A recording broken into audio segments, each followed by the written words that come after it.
আল্লাহ প্রত্যেকটা জিনিস পরিমাপ করে বান্দাকে দিয়েছেন। খেয়াল করেন, আপনি যখন দেখবেন বাজার থেকে আপনার পটেটো চিপস কিনলেন, পটেটো চিপস বাবারে এত বড় প্যাকেট, কাটলে পারে ভিতরে খালি বাতাস আর বাতাস। নাতিরে দিছে এক মুঠ নিয়ে যেত, নাতি হাত দিয়ে এক মুঠ নিছে, নেওয়ার পরে এমন অবস্থা, হয়তো দাদা মনে করছে ও মনে হয় আরও হাফ কেজি আছে, দেহে বাতাস ছাড়া আর কিচ্ছু নাই। চানাচুরের প্যাকেট কিনেন, কাটবেন দেখবেন ভিতরে খালি বাতাস ভরা, অল্প কিছুটা। আল্লাহর বিধান তা নয়। আল্লাহর বিধান খেয়াল করেন, একটা ডাব, কচি ডাব আপনি গাছ থেকে নিচে নামিয়ে নিয়ে আসুন, আপনি কুপিয়ে কাটুন। এই কাটার পর আপনি যখন ছিদ্র করবেন, দেখবেন ছিদ্র করার সঙ্গে সঙ্গে কিছু পানির ছিটতে বের হয়ে যায়, যায় কি যায় না? তাহলে আল্লাহ তাআলা পরিপূর্ণ ভরার পরও প্রেসার দিয়ে এর ভিতরে পরিপূর্ণভাবে ভরে দিয়েছে। প্রেসার দিয়ে আল্লাহ তাআলা ভরে দিয়েছে, এর মধ্যে কোনো কমতি নাই, কোনো হাওয়া ঢুকায় নাই। আপনি একটা কলা হাতের ভিতরে নিয়ে শুলেন, দেখবেন চামড়া যতটুক, তারপরে পুরাটাই কলা, আছে কি না? আছে। আপনি একটা আপেল হাতের ভিতরে নেন, শুকলাটা অত মোটা না, আপেলের শুকলা সহই খাওয়া যায়, চোষা সহই খাওয়া যায়। এমনভাবে সুন্দর করে আল্লাহ প্যাকেট করেছেন।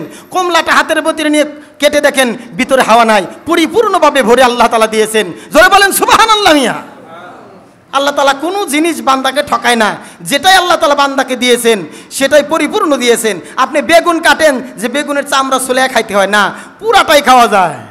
আপনি আলু পুরাটাই খাওয়া যায়, শুকলা কোনো পরিমাণ উপরে হালকা পর্দা দিয়ে দিয়েছেন আল্লাহ। আল্লাহ কোনো জিনিস প্যাকেট করার সময় বান্দাকে কম দেয় নাই, কোনো জিনিস আল্লাহ তাআলা প্যাকেট করার সময় বান্দাকে কম দেয় নাই। কিন্তু বান্দা বড়ই ধরিবাজ, এক বোঝা হাওয়া বেরিয়ে দিয়ে বান্দা বিক্রি করবে, বান্দা ভিতরে নষ্ট মাল দিয়া উপরে পচা লেবেল লাগাইয়া কিছু মাল দিয়া বান্দার সামনে তুলে ধরবে। এটা বান্দার কাজ। আল্লাহর কাজ মানুষকে ধোকা দেওয়া নয়।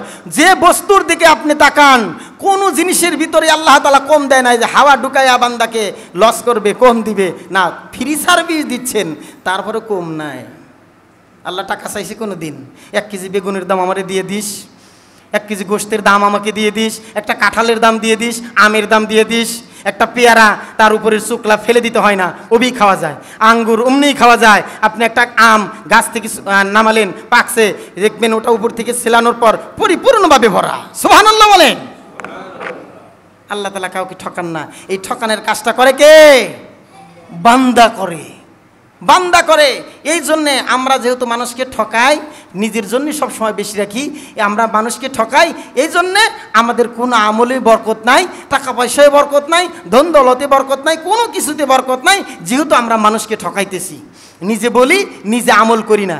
মানুষকে বলি মা কাউকে ঠকাবে না, আমি নিজে ঠকাই। এটাই হলো আমাদের চরিত্র। রোজার মাসে একটা কমিটি গঠন করছে। কমিটি গঠন করছে যে এলাকার মধ্যে যারা এই রোজার মাসে দিনে খাবে, দিনে দুপুরে যারা খাবে, আহার করবে, ভক্ষণ করবে, তাদেরকে কঠিন থেকে কঠিনতম শাস্তি তাকে দেওয়া হবে। এরা এলাকায় একটা কমিটি গঠন করছে। তো কমিটি গঠন করার পর হঠাৎ করে দেখে যে 4 হোস্টেলের সামনে খোলা, একজন খোলা ময়দানে দাঁড়িয়েই আরামে বাহিরে বসে বসে খাইতেছে। তখন এই রোজা কমিটির কিছু সদস্যবৃন্দ ছিল, তারা ওকে শক্ত করে ধরে নিয়ে হাজির হয়েছে লিডারের বাড়িতে। লিডার সাহেব, কি হয়েছে? বেটাকে কঠিন থেকে কঠিন শাস্তি দেওয়া হবে, রোজার মাসে দিনের বেলা খাইতেছে, আমরা কমিটির লোক ওকে ধরে নিয়ে এসেছি, এত বড় সাহস। বলে ঠিক আছে, ওকে বারান্দার খামের সাথে বান্ধেক, আমি নাস্তাটা কইরা পরে ওর বিচার করতেছি। রোজা কমিটির লিডার বলতেছে আমি নাস্তা কইরা পরে ওর বিচার করতেছি, ওর দিনে খাওয়া শিক্ষা দিতেছি আমি। তার মানে কত বড় বাটপার! এর দ্বারা বলে সমাজ সংস্কার হবে? নিজেই ধোঁকাবাজি দেয়, নিজেই এলো বেচারা এলো রোজা রাখে না, একজনের বিচার করতে গেছে।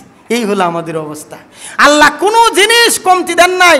আল্লাহ শুধু মুখ দিয়ে বলেন নাই যে এইটা এইভাবে দিতে হয়। আল্লাহ সব কিছু দিয়ে বান্দাকে শিক্ষা দিয়েছেন। বান্দারে ফ্রি সার্ভিস খাইতেছো, দেখো আমি আল্লাহ তারপরে কম দিই না। আর তুমি তোমার কাছ থেকে টাকা দিয়ে মাল কিনে খাইতেছে, তুমি বাবা কেন কম দিবা? তুমি শোনা কেন কম দিবা? কেন কম দিবা তুমি? আল্লাহ এটা শিক্ষা দিচ্ছেন বান্দাকে। এই জন্য আমাদের উচিত হলো কাউকে কোনো জিনিস কম না দেওয়া, আমার ভাগে কম পড়ুক, তাকে একটু বেশি দেওয়ার চেষ্টা করব।